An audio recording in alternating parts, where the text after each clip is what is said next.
Salam jumpa dengan Stephen, sahabat MNM.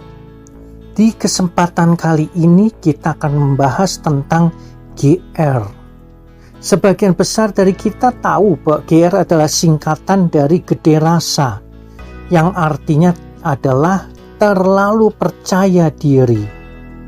Mungkin pemirsa bertanya-tanya, kenapa saya membahas soal GR ini? Karena mungkin menganggap GR ini adalah masalah yang sepele.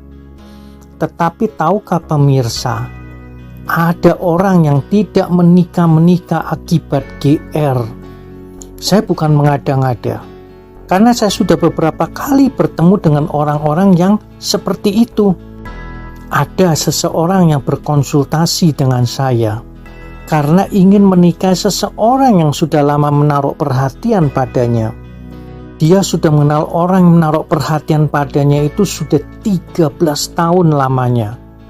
Orang yang dimaksud dia ini berprofesi sebagai salah satu seorang anggota wayang orang. Dan konon katanya cukup dikenal oleh masyarakat di daerahnya. Menurut dia, orang tersebut kerap menatapnya saat berada di atas panggung dan tersenyum pada dia. Bukti lainnya, jika dia mengenakan pakaian dengan warna tertentu, tidak lama kemudian orang yang menaruh perhatian pada dia juga mengenakan warna pakaian yang sama. Sekitar 5 tahunan yang lalu, orang tersebut menikah, tetapi berakhir dengan perceraian. Dia meyakini bahwa perceraiannya adalah akibat orang yang menaruh perhatian padanya tersebut di hatinya selalu teringat pada dia, dan masih banyak lagi bukti-bukti lain yang disampaikan pada saya. Singkat cerita, orang ini memberi saya nomor kontak orang yang menaruh perhatian padanya tersebut untuk dihubungi. Awalnya saya keberatan karena saya sudah menganalisa tidak akan ada hasilnya. Tapi karena dia mendesak terus, akhirnya hubungan telepon berhasil dilakukan. Sedangkan dia sendiri berada di samping saya agar dapat ikut mendengarkan pembicaraan saya dengan orang yang menaruh perhatian padanya tersebut. Setelah saya sedikit berbahasa basi, saya menanyakan pada beliau, apakah beliau mengenal nama orang yang saya sebutkan. Ternyata beliau sama sekali tidak mengenal dia. Pemirsa, inilah yang disebut GR. GR termasuk sebagai gangguan psikologis. GR dikategorikan sebagai gangguan mental yang disebut erotomania syndrome. Disebut juga de Clerambault syndrome. Penderitanya percaya bahwa seseorang sangat mencintai dirinya, padahal kenyataannya tidak. Pujaan hati dari penderita erotomania biasanya adalah orang yang terkenal di masyarakat, seperti selebriti, tokoh yang kaya, atau punya kedudukan sosial yang tinggi. Bahkan parahnya mereka kadang juga percaya bahwa orang asing yang baru saja mereka temui jatuh cinta pada mereka. Gangguan erotomania dapat menyebabkan delusi atau kondisi fisik dan mental yang sangat bersemangat, yang kadang menimbulkan perilaku tidak rasional.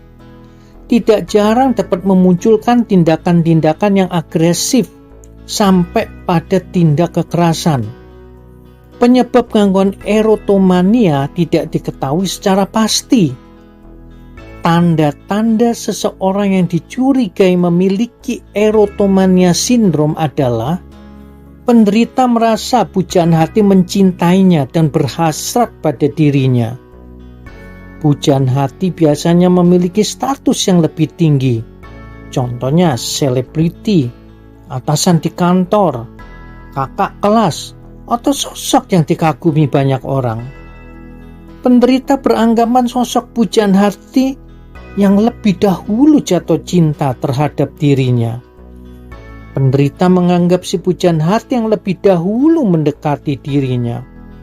Orang lain melihat tindakan dan respon pujaan hati biasa saja, tetapi penderita erotomania malah menganggapnya sebagai bukti mati cinta.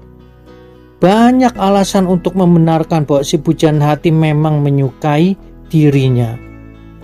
Kondisi ini bisa berlangsung dalam jangka waktu yang lama, bukan cuma seminggu atau sebulan.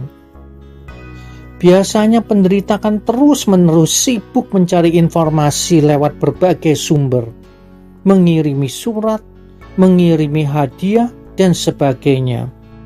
Erotomania sindrom dapat menyebabkan seseorang berperilaku kompulsif dan agresif. Dalam beberapa kasus, perilaku tersebut menyebabkan penderitanya berurusan dengan aparat hukum karena menguntit atau bahkan melakukan pelecehan. Bahkan dapat melukai atau menyebabkan kematian pada diri sendiri maupun orang lain. Agar dampak buruk dari gangguan psikologis ini bisa dihindari, pengidapnya perlu mendapatkan pengobatan. Perawatannya akan disesuaikan dengan gejala apa saja yang dialami. Umumnya, perawatan difokuskan untuk mengatasi gejala delusi dan psikologis. Demikian pembahasan kali ini. Semoga bermanfaat bagi para pemirsa. Saya Stephen, sementara ini mohon diri dan mengucapkan terima kasih. Sampai jumpa.